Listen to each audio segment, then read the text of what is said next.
Economía Hoy, con Gerardo Corrales. Es presentado por...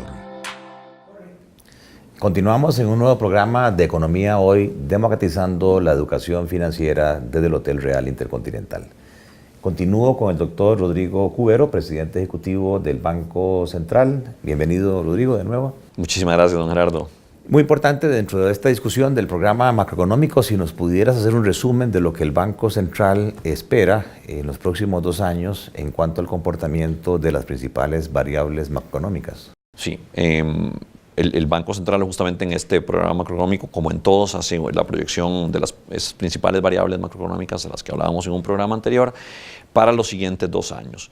Entre ellas tenemos la inflación, muy importante. El Banco Central proyecta que la inflación se va a mantener dentro del rango meta que reitera el Banco Central para este bienio 2019-2020 de 2 a 4%. Entonces la inflación se proyecta que va a mantenerse dentro de ese rango de 2 a 4%. Y en particular en el año 2019 posiblemente incluso en la mitad inferior de ese rango, o sea, de 2 a 3%. En el año 2020 posiblemente un poquito más. En el 18 cerramos ¿en qué nivel de inflación? Cerramos en el año 2018 en 2,03%, es decir, 2%. Y ayer, antier creo, mencionaban que... Bajó 1,67 en el mes de enero.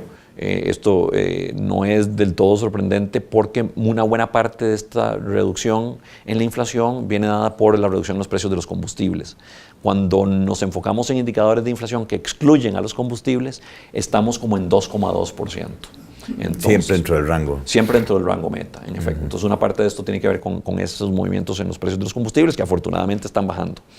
Bueno, pues entonces inflación básicamente dentro del rango meta. En el año 2020 vemos un pequeño aumento en la inflación proyectada cercano al 3%, o sea, llegando como al nivel medio de ese rango meta de 3%, y esto sobre todo como consecuencia de lo que sería el impacto de la introducción del impuesto al valor agregado que introduce la ley 9635, la ley de fortalecimiento de las finanzas públicas, que extiende el impuesto al valor agregado al sector servicios con una tasa de 13%. Entonces, bueno, eso nos va a subir el nivel de precios para los servicios que estaban antes, que no estaban sujetos al impuesto, que ahora lo van a estar. El Banco Central calcula que el impacto total que va a tener esta extensión del impuesto al valor agregado sobre los servicios sería como de 1,1%, y eso se manifestaría sobre todo en el primer año después de entrada en vigencia de la ley, desde el impuesto al valor agregado en la ley, que sería a partir de julio del 2019.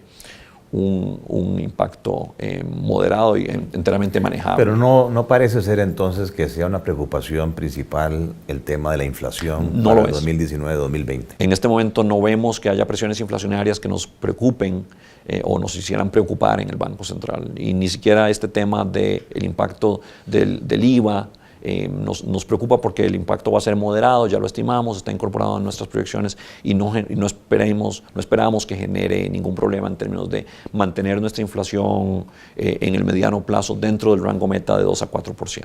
¿Qué tal en cuanto al crecimiento? Crecimiento económico, el Banco Central proyecta una moderada aceleración del crecimiento de lo que fue el 2,7% que se estima es el crecimiento para el año 2018. De la producción. El crecimiento de la producción, el crecimiento de la actividad económica, a un 3,2% en el año 2019 y con una ligera moderación a 3%, 3,0% en el año 2020. ¿De dónde viene esta aceleración que se proyecta en el 2019? Fundamentalmente hay varios factores. En primer lugar, entender que algo que nos afectó en el crecimiento económico del 2018 fue la huelga que se gestó. Tiene un costo la huelga. Así es, en la huelga de funcionarios públicos, sobre todo en los servicios, en los sectores de salud y educación, fue muy prolongada e implicó que los servicios que se pudieron haber prestado de salud y educación, hubo otros funcionarios en huelga también, pero en particular esos 2 sectores fueron muy afectados, no se dieron. Entonces ahí se generó una pérdida de valor agregado, una pérdida de producción, de actividad económica.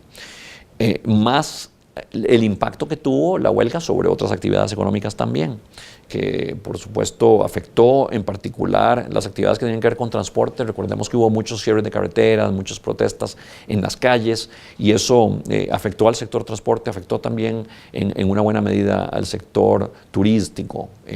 Perdimos turismo durante llegada de turistas durante esos años, durante esos meses, de septiembre a diciembre del 2018, y con ello se afectó al sector turismo. En total, el Banco Central estima que el costo de la huelga en términos de crecimiento económico ronda el 4 décimas de punto porcentual, esto es 0,4%.